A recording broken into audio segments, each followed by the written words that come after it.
Hey guys, thanks so much for tuning in to this week's edition of the Original Strength Podcast. I have a very special guest and friend this week, Mr. Jim Hatcher.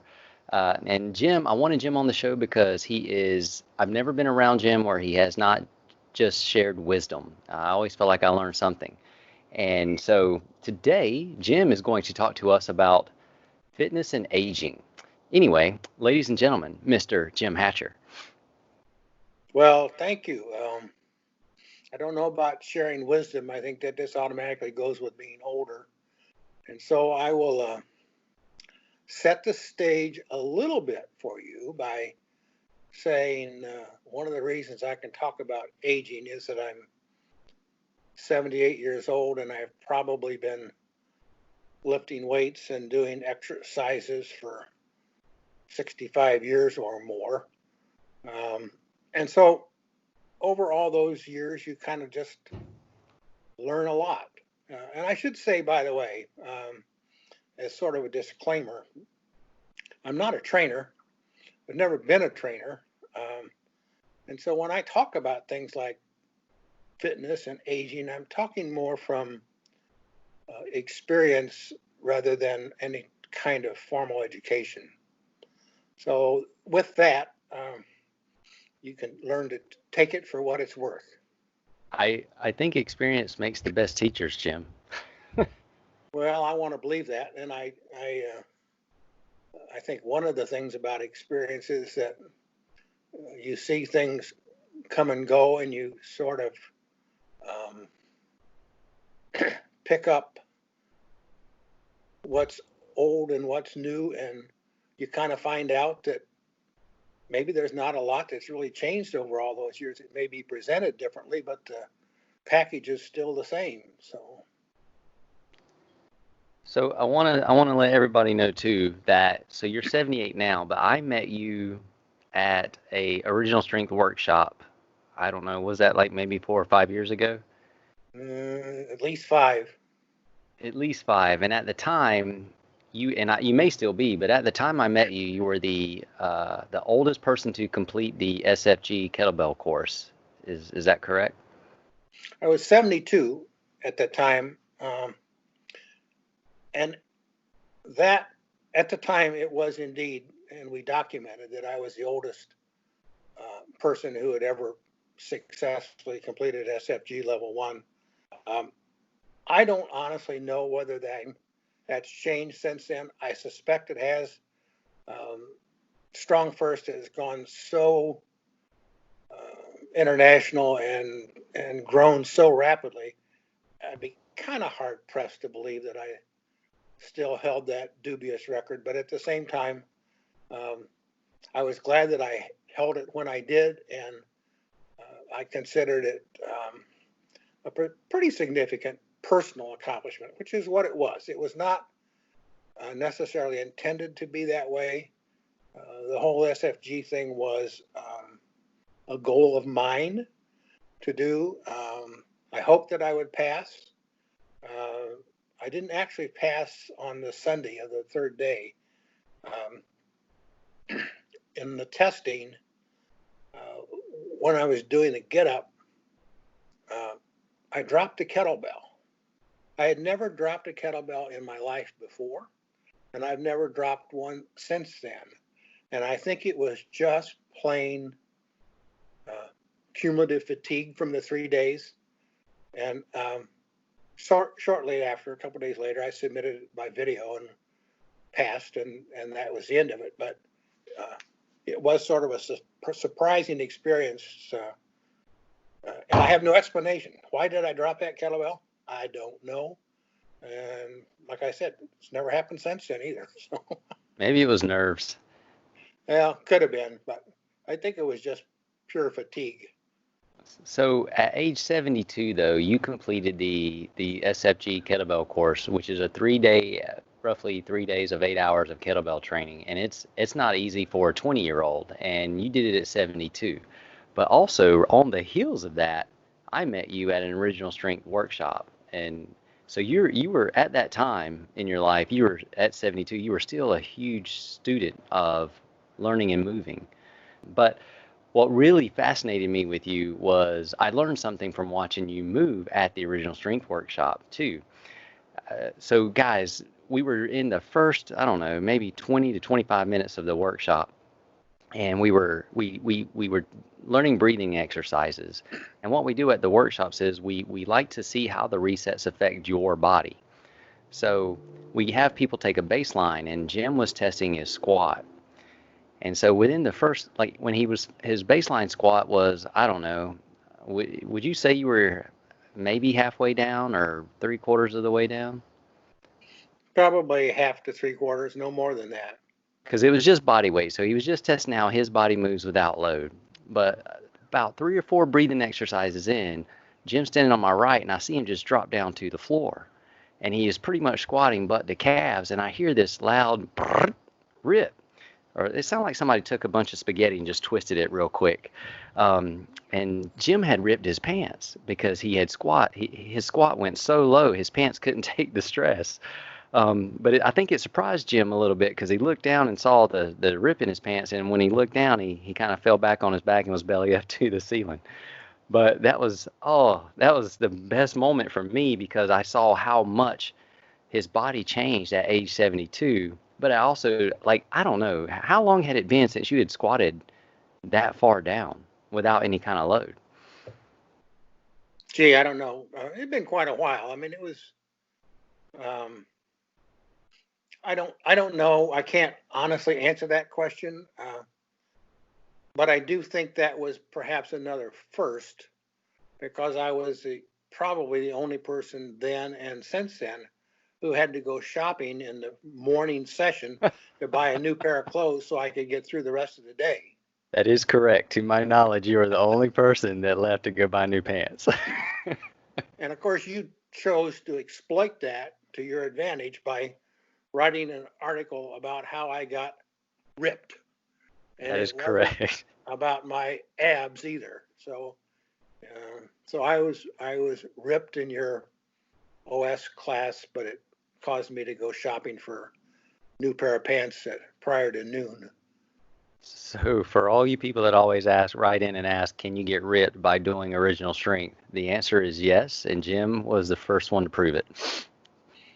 And I I hope that I never have to prove it again, and I hope attendees don't have to find out either. But it was a shock to both of us when it happened.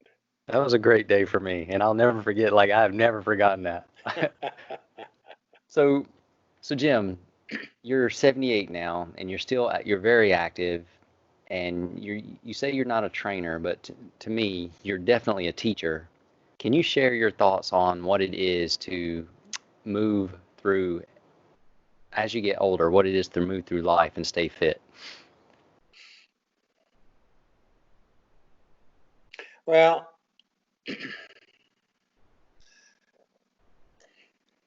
I guess we have to pay attention to semantics, but I think you need to think of it as a journey that really has no uh, end.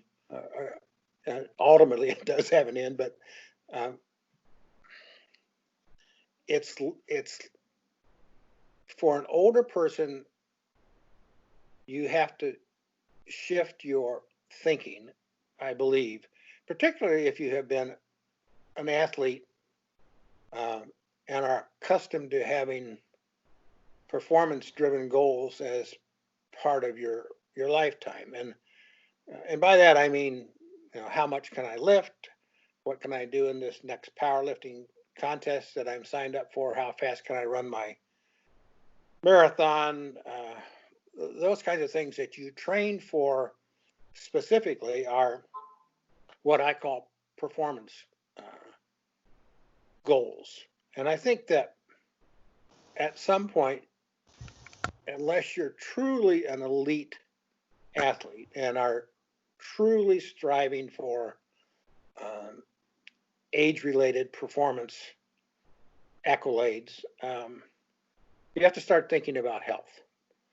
And you need to start um, thinking that my health related journey is more important than my performance-driven goals. And that is not an easy transition for anybody. I have a picture that I picked up someplace and showed an older man, and he said something to the effect that most athletic injuries that happen to older persons are a result of them thinking that they're a younger person. And I think there's some truth to that, but I think it's a lot more to it than physical injury. The risk of injury is certainly greater. The risk of cardiovascular issues is certainly greater. But it's a mindset. It's a mindset that says, I want to live as long as I can and be as healthy as I can and as productive as I can. So how do I get there? And I have an answer to that question, I think. And that has become sort of a mantra for me, and that is that you need to eat better. You need to sleep better. You need to feel better. You need to have more energy. And you need to have some kind of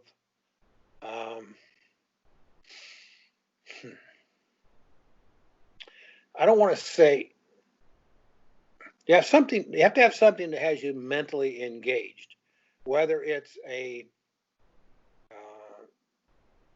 avocation, whether it's family driven, but you stay active and alert mentally by eating better and sleeping better. And all that nourishes that is the quality of food that you eat, the type of exercise that you participate in, the flexibility and mobility that you work on. But you do them from a health-driven point of view rather than a performance-driven point of view. And you don't necessarily have high expectations. You have achievable expectations. And you strive for consistency in effort on all of those, recognizing that somewhere along the way, there's going to be something that's going to jump out and bite you. But the bite might be less if you've done a better job taking care of yourself, and the recovery might be quicker if you've taken a better care of yourself. And if you've got the right mental approach, you come back to what you were doing before to the extent that you're able as quickly as possible. That's kind of the way I look at all of it. You said eating better and sleeping better, and you mentioned you have to feel better. Is that a choice you make, or is that something you do to feel better? Like, if you eat better and you sleep better, you ought to feel better, and you're okay, exercising along the way. Feeling better is a result of doing a lot of things correctly for you.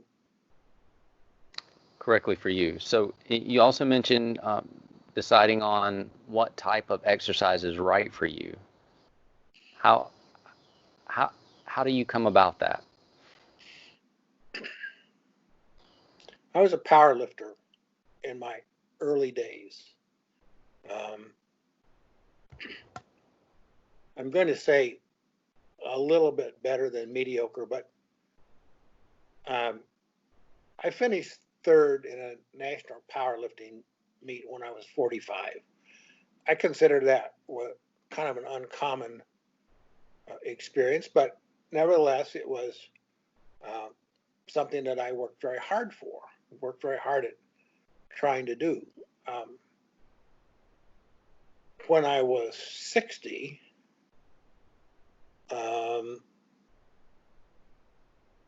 I realized I didn't belong in the powerlifting world anymore. I didn't have the strength. I didn't have the desire. Um, I didn't want to compete. Uh, but those were the exercises that I knew. Those were the things that I had been doing for Lord knows how many years. So I had to find something else. And that's kind of when I stumbled into kettlebells. And that was great. I mean, the kettlebell thing for me opened lots and lots of doors. I met a lot of wonderful people. It has given me opportunities that I would not have ever expected to have otherwise. But I also have to say that, sort of like barbells, I got tired of a lot of that. I mean, how long can you do those kinds of things? And even if you're cautious and thoughtful, and you have a good coach helping you with programming and so forth, you still have to have something that you want to do. And I got tired of both of them. Now I walk a lot. I've got a good but older Schwinn Airdyne bike that I'm happy to pedal away on and listen to music and think about whatever I need to think about. I've still got kettlebells in my basement that I use, but it's mostly 1 and 2 hand swings. And then because my ego's still there, I do presses with whatever I can handle, and I like doing that. But that's the only weight-driven thing that I do much of anymore, and that's just because I like to do it. But it's not. Well, I don't want to say that. I was going to say it's not so much what you do; it's what you're willing to do consistently that makes the difference. There are people who would argue with me end on end about how important certain exercises are, and at certain stages of your life, there are certain things that you need to do that are important. But as you get older, mobility is important, flexibility, the ability to get up off the cardiovascular work that you need to do is important. But all that feeds into this mantra of mine of eating better, sleeping better, and feeling better, because that's what allows you to have a fulfilling life as you age, as opposed to one that is hindered by misfortunes of physical inability, mental inability, sickness, and on and on and on. A lot of that has an inevitability to it, but I don't succumb easily to that. Eventually, some of that's going to get me, but it's going to be a long, hard battle, and I'm not throwing in the towel yet. So you're not going quietly into the night. That's correct. I'm not going quietly into the night. But so, how do you? Your question was a good question, and I think you just have to find what works for you, and what the definition, I guess, maybe of what works for you is what you are willing to do on a consistent basis. Is it okay that when you find what works for you, because we're talking about longevity and enjoying life as to its fullest as we can. Does it matter if what works for you is something you enjoy versus like doing stuff you don't enjoy just because, you know what I mean? Like, so if you're choosing your route to take to stay healthy, to me, it would seem that it would work better if you enjoyed what you're doing than just doing prescribed things that other people say is what you need to do, I guess. Yeah, I agree. I think that doing things that you enjoy. I know a moment ago I said I got bored with weightlifting and kettlebells, but almost my entire life I've gone to the gym because I wanted to, never because I had to. Now, some of that is because I had good training partners. I didn't want to let them down. I had performance goals at the time that the programming was important. But I never had a day where I just said, I hate going to the gym. I don't want to go to the gym. So, yes, it is better if you like what you're doing. But I think there's another little caveat here. And that is, I think you get, I'm going to use the word stronger, and I mean it in a broad base meaning. I don't mean how much more you can lift. I think you become stronger as a person if you spend time working on things that are weaknesses. And you may or may not like working on weaknesses, but if you don't work on your weaknesses, those things you're trying to grow and improve are hindered by whatever that weakness is. So you got to do both. I exercise because I like to. I do exercises that I want to do. But at the same time, there are times when I think, I'm going to do a lot better job riding this bike if I spend more time working on stretching and lengthening my legs and dealing with what for me is a weakness, and that is I got the shortest hamstrings in America. And if I don't work those hamstrings, which I don't particularly, I'm not particularly enthusiastic about doing, what bothers me when I get off the bike? My hamstrings. And so you got to work at your weaknesses in order to enhance your strengths. But in a context of doing something that you really want to be doing, spending a little time on a weakness is a price it's well worth paying. Right on. That makes sense. Thank you. So you also mentioned it's about consistency. How do you know? Well, first of all, I got two questions. What does consistency look like as a 78-year-old? And how does one know if they're doing too little or they're doing too much?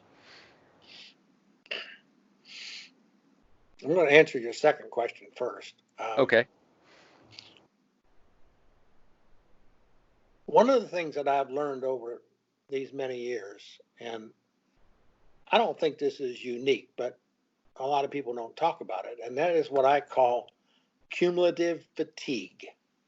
And cumulative fatigue is, I'm going to call it a condition that affects anybody who trains regularly. And it's like, I'll just do one more set, or I've got time to spend 15 more minutes today on this, or I'll be a lot better off if I just, run an extra mile or whatever. And that mindset of pushing through, for an older person in particular, but I think for younger people as well, over a period of time, I don't know, a month and a half, 3 weeks, I don't know, whatever. You push through enough things and ignore fatigue, that cumulative fatigue bites you in the butt. And all of a sudden, you can't figure out, why am I so tired? Or why can't I do this? I don't care. I need to take 3 days off. Well, maybe you need to take a week off, but it's because in many cases, you've been pushing too hard. And it's easy for any of us who have an exercise and fitness background to push through. That's what we've done. That's what we do. We push through when the going gets tough. Well, when the going gets tough over enough times, and you push through too many times, all of a sudden you have this collapse. Well, how do you know you're overdoing it? Well, the real indicator is that cumulative fatigue. The other indicators are probably more physiological, and I don't know enough about them, but if your heart rate's not coming down when you sleep at night, if you're only sleeping 4 hours when you normally sleep 7, I mean, there's a lot of things that are a message that your body's trying to tell you, and you can't ignore them. If you ignore them, it isn't worth it. So you can cumulative fatigue will get you, but you can see it coming. You can feel it coming if you're paying attention to what your body's telling you. And learning to listen to your body is a skill that most of us acquire, but most often too late in our lives. And if you learn to listen, your body will tell you what you should or should not be doing. Now that's the overtraining side of it. The undertraining side, I don't know how to answer that. I'm not. What's not enough is, I guess, if you're not making some kind of reasonable progress. And I don't know how you define reasonable. I mean, reasonable progress at my age is not adding multiple kilograms to my bench press. No, that's not the kind of progress I'm talking about. But if you can identify this eating better, feeling better thing for you, you probably should know that you're not making progress towards that if you're not feeling better. So maybe you're underperforming. The same message can also be you're overtraining too. That's not a very clear answer, but I think it's because there aren't very clear answers. I think they're individual answers. It's hard to generalize. It's like if you've been at this for a long time, you should probably be able to figure out for yourself what's too much and what's enough. But you also need to respect it and adhere to it, and that's kind of hard sometimes. I can totally relate with the cumulative fatigue thing. I've gotten really good. Well, throughout my life, I've been extremely good at not listening to my body. That was my skill, and it has bitten me more than once. Sure. And sometimes harder than others, but it will definitely get your attention once it's had too much, for sure. And maybe that's the answer to undertraining or not doing enough, is that you're not listening to your body also. I mean, because the body, like you said, the body will tell you what it needs. I believe that. Yeah, and if you ignore it and you don't move like it wants you to or needs you to, then that would be on the under not doing enough side, I would guess. I think you're right. Now, you didn't answer my first question, which was, what does consistency look like for you? My gym is in my basement. Ideal consistency is me going down there every day. Now, sometimes I go down those stairs and I don't know what I'm going to do, and some days I do. Once I get down there, I can figure out something. And if I feel like it, I'll get on the bike. If I feel like it after I get off the bike, I'll do some kettlebell swings. I have a program that I'm using for the shoulder presses, and it's pretty well spelled out. I mean, it's 3 days a week, and I know what I'm supposed to do each of those 3 days, and I follow that schedule. So my consistency is partly driven by the pressing, but my standard of consistency is going down there every day. Once I get there, I'll do something. And I don't come back up the stairs until I've done something, unless I'm walking flights of stairs as part of what I'm decided to do. I try to do something every day. And if it's not a matter of my working in my basement, I'm outside walking. And I like doing that. And I don't speed walk. I walk at a reasonable pace, but I walk at a pace where I'm moving right along. I'm not. Well, it raises another issue. You have to work. Walking is important because it's easy to get sloppy with your gait, and uh, if you get sloppy with your gait and you're worried about falling down and you're looking at this every step you take and watching for cracks in the sidewalk, then your posture is bad and there's just the byproducts of slogging along aren't really good. The byproducts of standing up straight and trucking right along can be pretty good for you. So consistency is walking as much as I can, as correctly as I'm able, and getting down the basement at least once a day if I can. Do I do it every day? Nope, I don't. Do I try to? Yeah. Do I worry about it when I fail? Nope, not anymore. But I always go back, and I know that I'm always going to go back. So as long as I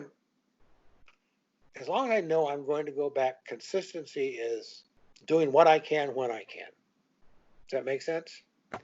That makes a world of sense. That last 3 minutes right there was just a gold mine of nuggets right there. That was awesome. Basically, it was beautiful. Basically, consistency is showing up every day if you can, but also not fretting it if you can't.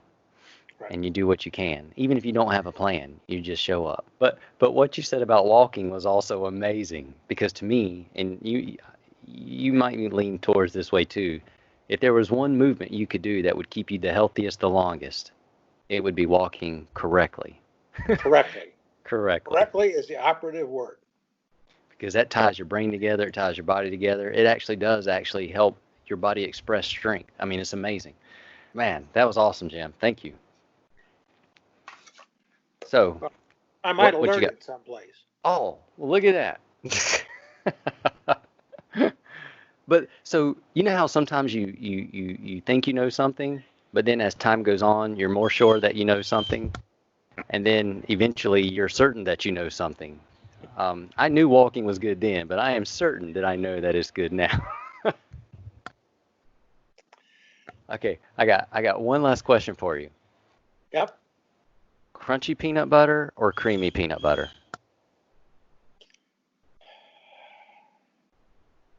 Personal taste, I would have to say creamy.